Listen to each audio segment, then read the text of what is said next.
이번 시간은 성폭력 예방 교육 시간입니다. 학교, 공공기관, 일반 사기업에서도 관련된 교육들이 계속 진행되고 있는데요. 그럼에도 불구하고 매일 아침 뉴스와 포털 기사에서는 이와 관련된 사건, 사고가 늘 알려지고 있습니다. 성폭력 예방 교육 이번 시간을 통해 성폭력 사례도 살펴보고 예방, 대처하는 방법도 살펴보도록 하겠습니다. 성폭력 가해 의혹 전화가 성폭력 상담소에 걸려옵니다. 기억이 안 나는데도 성폭력이라고요? 술을 먹었는데도 성폭력이라고요? 상대가 좋아했던 것 같은데 성폭력이라고요? 아는 사람인데도 성폭력이 성립되나요? 이런 전화가 몰려올 때 이렇게 질문을 합니다.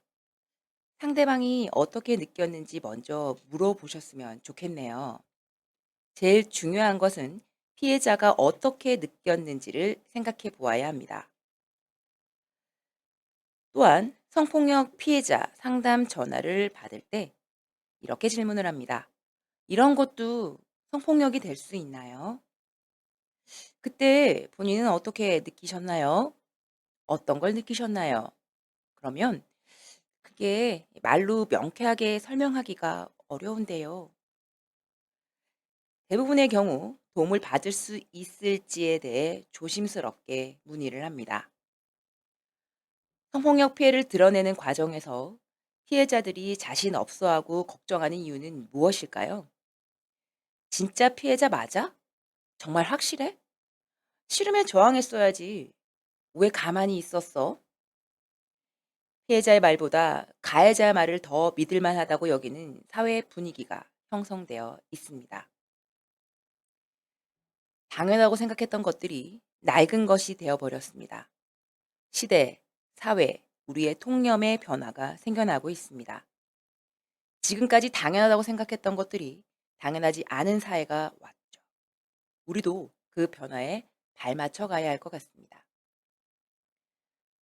과거에 여자가 무슨, 남자가 무슨, 남자니까, 여자니까.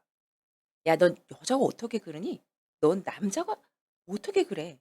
라는 식의 말들을 했던 적이 있습니다.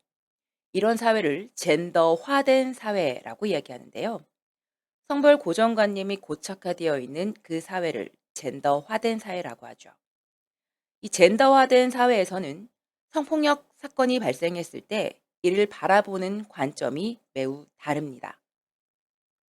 여성다움, 남성다움을 강조하게 되고 과거 여성다움의 순종, 겸손, 온화, 단아함에 대한 확고한 생각을 가지고 있거나 남성다움이라고 하여 대범, 용감, 모험, 강인함에 대해서 강조하고도 있습니다. 만약 이런 사회에서 성폭력 사건이 발생을 하게 된다면 남성 피해자에 대해서는 오죽 나약하면 당했을까? 야, 좀 예쁘장하게 생겼던데 동성애자 아니야? 라는 식의 이야기를 한다거나 여성 피해자에 대하여 원인을 제공한 거 아니야? 정말 성폭력 맞아? 여자도 호감이 있었던 건 아니야? 라는 식의 이야기를 하는 경우도 있습니다. 따라서 우리가 가지고 있는 세상을 보는 프레임, 과거에 당연하다, 원래 그랬다의 사고가 아닌 새로운 관점으로 우리 세상을 바라보아야 하지 않을까 합니다. 성폭력이라고 하는 것은 권력이나 힘의 차이를 이용하여 동의 없이 상대방의 성적 자기 결정권을 침해하는 모든 정신적, 언어적, 신체적 폭력을 의미합니다. 여기에서 성적 자기 결정권이란 자신이 원할 때 원하는 사람과 원하는 방식으로 성적 행위를 결정할 권리이며 원치 않을 때는 거부할 수 있는 권리입니다. 다시 말해 의사결정을 해야 할 때 스스로가 자신의 의지로 선택할 수 있다라는 것이죠. 동의가 없이 타인의 집에 들어가면 어떤 죄가 성립되나요? 그렇죠. 주거 침입죄입니다. 동의 없이 타인의 물건을 가져가면 어떤 죄가 성립되나요? 바로 별도죄입니다. 그렇다면 동의 없이 타인의 신체적 접촉은 어떤 죄가 성립되나요? 그렇습니다. 바로 성폭력입니다. 명백한 동의가 없으면 성폭력이 될 수 있습니다. 동의는 yes, no 이 두 가지로 나뉘는데요. 동의는 스스로 선택할 수 있어야 합니다. 미국 캘리포니아 주에서는 적극적 동의만 동의라고 봅니다. yes! 이런 걸 말하는 거죠. 약점을 잡아서 상대방의 동의를 이끌어낸 행위는 동의라고 볼 수 없습니다. 협박이나 물리력을 동원해 얻어낸 동의 또한 동의가 될 수 없습니다. 상대방이 술에 취해 있거나 정신이 없는 상태, 잠에 취해 있는 상태 등에서는 yes는 동의가 아니겠죠. 따라서 상대가 의식이 없거나 정신이 없는 상태, 술에 취해 있는 상태에서는 물어보는 것 또한 의미가 없다라고 보여집니다. 성적 자기결정권을 침해하는 행위에는 강간, 성희롱, 성추행 이 모두가 성폭력인데요. 처리 절차, 징계, 처벌의 정도는 차이가 있습니다. 강간과 성추행은 성폭력 범죄의 처벌 등에 관한 특례법, 야 성폭력 처벌법이라고 이야기하겠습니다. 성폭력 처벌법에 의하여 형사처벌이 가능합니다. 성희롱은 양성평등기본법, 국가인권위원회법, 남녀고용평등과 일가정 양립 지원에 관한 법률, 이 법률에 의하여 행위자를 징계하거나 혹은 그 기관, 대표자, 사업주에게 권고를 하던 혹은 민사소송을 할 수 있습니다. 이러한 성폭력에서는 우리가 어떤 생각을 가지고 있느냐가 아주 큰 영향을 미칠 수 있습니다.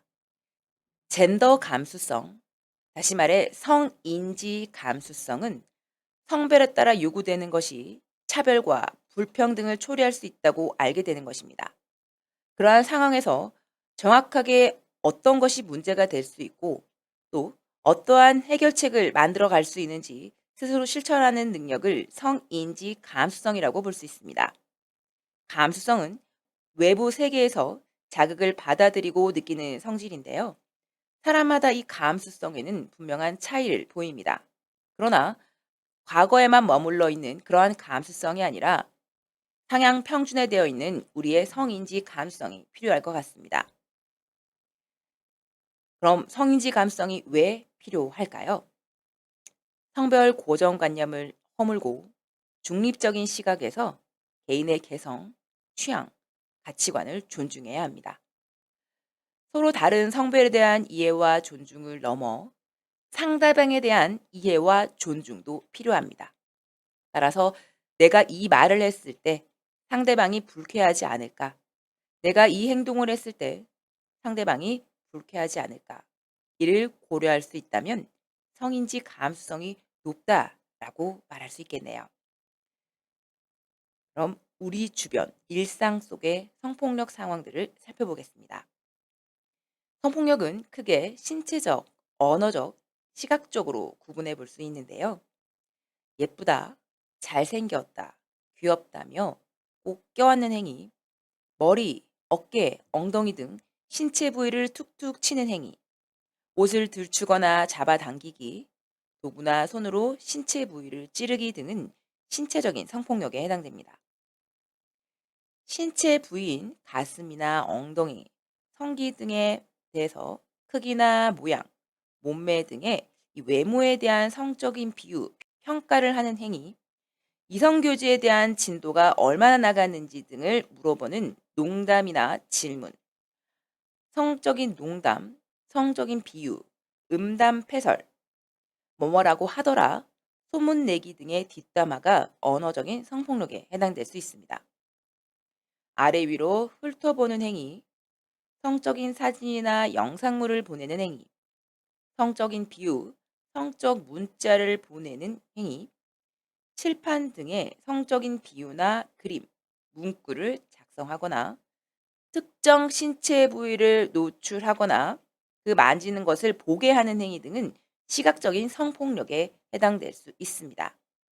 그러나 최근 가장 많이 일어나고 있다라고 보여지는 것이 바로 디지털 성폭력입니다. 디지털 성폭력이라는 용어는 이제는 언론, 일상에서 계속 듣게 되는 것 같습니다. 디지털이라는 표현이 붙어 있지만 기본적으로는 성폭력이고 성적 괴롭힘의 하나입니다. 온라인과 오프라인으로 폭력이 이루어지는 경우가 대부분이기도 하고요. 여러분들은 스마트폰을 사용하시겠죠? 맞습니다. 요즘 대부분의 사람들이 이 스마트폰을 항상 가지고 다니는데요. 그래서일까요? 스마트폰을 활용한 범죄가 더 늘어나고 있기도 합니다. 디지털 성폭력이란 이렇게 스마트폰이나 태블릿 PC 같은 디지털 기기를 사용하거나 인터넷 등 사이버 환경에서 벌어지는 모든 성적 괴롭힘을 디지털 성폭력이라고 이야기를 합니다. 디지털 성폭력, 디지털 성범죄의 종류를 살펴보도록 하겠습니다. 먼저 불법 촬영, 비동의 유포 재유포, 유포 협박, 사이버 공간 내 성적 괴롭힘, 합성물 제작 유포, 소지, 구입, 저장, 온라인 그루밍으로 구분해 보겠습니다. 불법 촬영, 동의를 구하지 않는 촬영입니다. 공공장소에 카메라를 설치하거나 스마트폰으로 촬영하는 행위이죠. 과거 몰래카메라, 몰카 등으로 명명되는 경우가 있었으나 이는 장난이 아니라 엄연한 범법 행위임을 인지하여야 합니다. 따라서 용어를 불법 촬영이라고 명해 주시기 바랍니다. 비동의, 유포, 재유포. 이는 SNS 등으로 주변에 널리 퍼뜨리는 것을 말합니다. 촬영에 대한 동의는 했어도 동의받지 않은 유포는 범죄 행위에 해당될 수 있습니다. 또 촬영한 것을 아직 유포하진 않았지만 유포하겠다고 협박을 하는 유포 협박. 또 이러한 협박을 통해서 추가적인 성적 행위나 그 촬영 등을 강요하는 행위도 유포 협박에 해당됩니다. 사이버 공간 내 성적 괴롭힘은 디지털 성범죄 피해자의 정보를 퍼뜨리는 것을 말하는데요. 성적인 이미지나 말을 보내어서 수치심, 모욕감을 주는 것을 말합니다. 또한 얼굴이나 신체 일부, 음성 등을 다른 이미지와 붙여서 합성하거나 그 합성물을 퍼뜨리는 것, 합성물 제작 유포입니다. 딥페이크라는 용어로 사용되고 있습니다. 소집, 구입, 저장은요.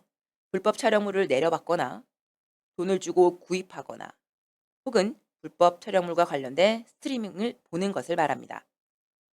온라인 그루밍은 그루밍이라는 용어가 말이나 고양이의 털을 빗질해주는 그러면서 길들이는다라는 뜻의 용어가 그루밍이었으나 이것이 성폭력 범죄에서는 온라인 그루밍이라고 하여 SNS로 아동 청소년에게 접근해서 길들여서 성착취를 하려고 하는 범죄를 말합니다. SNS에 올라온 사진이나 개인정보를 이용하는 경우가 많이 있습니다. 꽤 오랜 시간 신체 사진을 불법 촬영했던 10대 학생, 또 학생의 휴대폰 속에 다양한 여러 장의 불법 촬영물이 있었던 사례, 공공장소에 불법 촬영 기기를 설치했거나 혹은 학교 내에서 교사의 영상이나 사진을 찍는 등의 불법 촬영 피해도 우리는 언론에서 접할 수 있습니다. 초등학교 학생이 인근 학원 화장실에서 불법 촬영을 했고 그로 인해 피해를 받은 동갑의 여학생은 같은 일이 반복될까 두려워서 화장실 가는 것 또한 우려한다고 합니다. 화장실 가는 것을 참으려고 학교에서 나오는 급식에 물과 국물도 먹지 않는다라는 피해를 호소했던 사례도 있습니다. 앞서 봤던 딥페이크 사례의 경우에는 이 모 연예인의 사진을 합성하고 목소리를 합성하여 실제 존재하지 않는 사진과 영상물임에도 불구하고 이렇게 제작을 하여 그 영상물과 사진을 접한 사람들은 마치 이것이 실제인 것처럼 느껴지기도 합니다. 같은 학원에 다니는 여학생의 사진을 딥페이크 사진으로 합성해 달라고 의뢰하여 받은 사진을 지인 능욕이라고 하여 게시하고 배포한 혐의를 받는 사건이 발생을 했습니다. 이때 이 중학생은 실형을 선고받았는데요. 피해자였던 이 학생은 같은 학원에 다니고는 있지만 서로 알지 못하는 사이로 드러났습니다. 다시 말해 같은 학원에 다니고는 있지만 일면식도 없는 여학생의 합성 나체 사진 등을 SNS에 게시하고 배포하게 된 것입니다. 이로 인해서 피해자 이름, 나이 등 신상 정보나 합성 사진 등이 여기저기 게시가 되었고, 이로 인해 굉장한 정신적 고통을 호소하게 되었죠. 또 그루밍의 사례도 살펴보겠습니다. 카카오톡, 라인, 페이스북 메신저, 네이트온, 텔레그램 같은 온라인 메신저를 통해서 친밀한 관계를 맺고 신뢰를 쌓아서 성착취로 이어지는 범행을 저지르게 됩니다. 이것을 온라인 그루밍이라고 하는데요. 본인이 나이가 어린 13살이라고 밝혔고, 대화의 일부를 보게 되면 "우리 폰으로 사귀자."라고 했을 때 "사귀는 게 어떻게 하는 거예요?" 라고 질문을 했고, "이렇게 통화하고 채팅하면서 안부를 묻는 거야."라고 합니다. 실제 "13살이어도 괜찮나요?" 라고 본인의 나이를 밝혔음에도 불구하고 괜찮다라면서 "사랑한다. 완전 사랑한다."라고 얘기를 합니다. 그러며 하늘이 두 쪽 내도 비밀을 지키라고 하죠.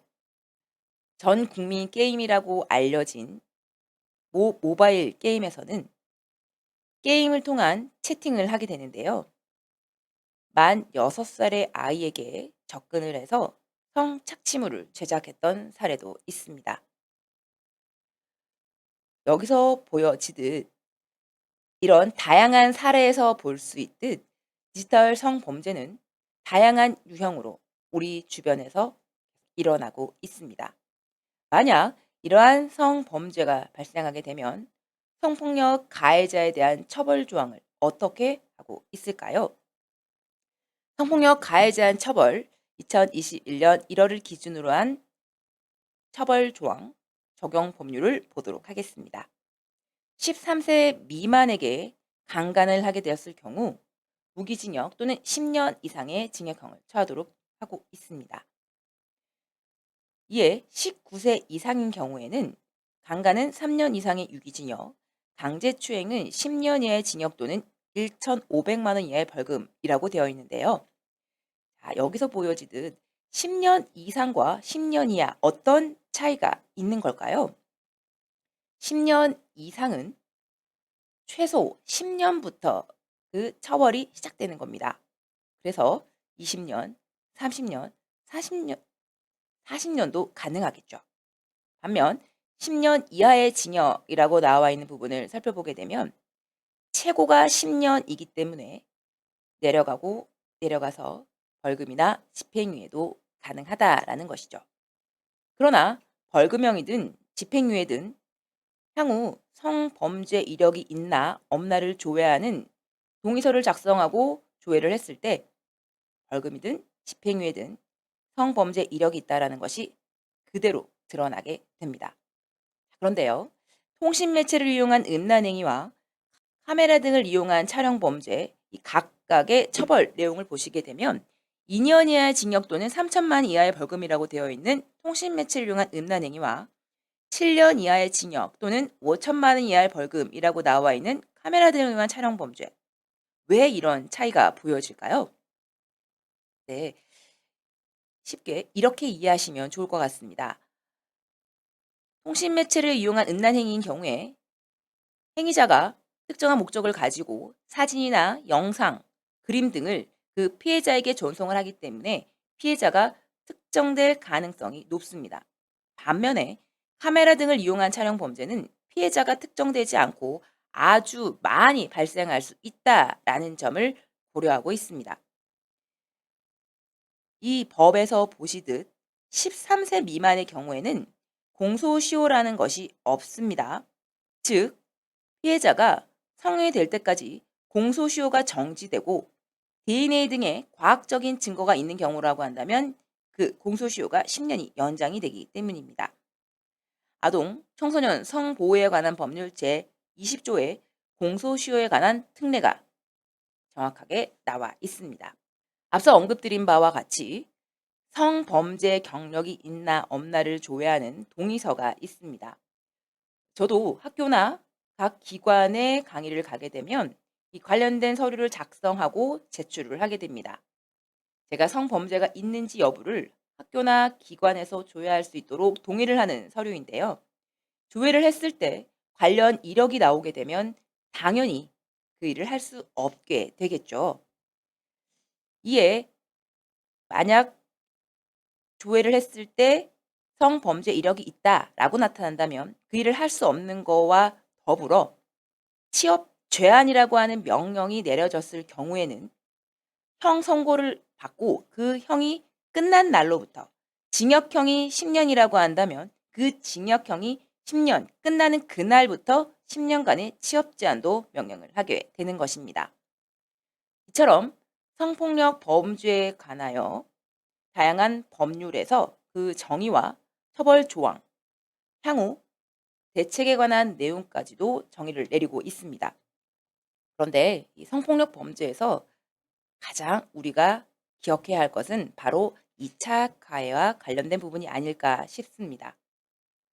2차 가해, 소위 주변에서 이런 이야기들을 할 때가 있습니다. 저 친구 그 친구 아니야? 평소에 그래, 그렇게 다니더라, 야. 혹은, 야, 이번에 그런 일 당한 사람 있잖아. 저 친구래. 등과 같이 피해자에 대해서 이야기를 하거나 혹은 그 행위를 한 행위자에 대해서 그 친구는 원래 좋은 사람이야. 실수로 그랬을 거야. 야, 웬만하면 그냥 넘어가라. 어우, 저 친구 앞에서 뭔 말도 못하겠다, 야. 등과 같이 성폭력 피해자에게 조직이나 주변 사람들 혹은 이 행위자가 불이익을 준다거나 혹은 이와 관련된 소문, 또 피해자에 대한 배척, 행위자에 대한 옹호 등으로 2차 가해를 함으로 인해서 피해자를 괴롭히는 것을 말합니다. 당사자들보다 주변인들, 그 역할이 더 중요하다라고 말할 수 있을 것 같습니다. 그럼 성폭력을 예방하기 위해서 우리는 어떤 것들을 기억해야 할까요? 상대방의 몸을 함부로 보거나 만지지 않습니다. 상대방의 신체를 보고서 놀리지 않습니다. 동의의 중요성을 정확하게 알고 성적 자기결정권을 기억합니다. 상대방의 신체를 함부로 찍지 않으며 그것을 누군가에게 전달하거나 혹은 전달받지 않습니다. 또 성폭력 사건이 발생을 했을 때 그 사건에 대한 2차 가해를 하지 않습니다. 만약 성폭력 사건이 발생을 했다면 도움을 받을 수 있는 곳을 꼭 기억해야 할 것입니다. 그럼 어떤 곳에 도움을 받을 수 있을까요? 부산에는 원스톱 통합지원센터 중 이젠센터가 있습니다. 이젠센터에서는 상담, 또 영상물에 대한 삭제, 수사, 법률, 일상복귀 지원 등을 하고 있습니다. 뿐만 아니라 원스톱 센터 중 부산 해바라기 센터에서는 사안이 발생했을 때 증거 채취를 비롯한 다양한 상담, 수사 등이 이루어지고 있습니다. 조금 더 안전하고 행복한 부산이 되었으면 좋겠습니다. 그러기 위해서 우리 모두가 성폭력 예방을 위해 노력해야 하겠습니다. 오늘 교육은 여기서 마치도록 하겠습니다. 감사합니다.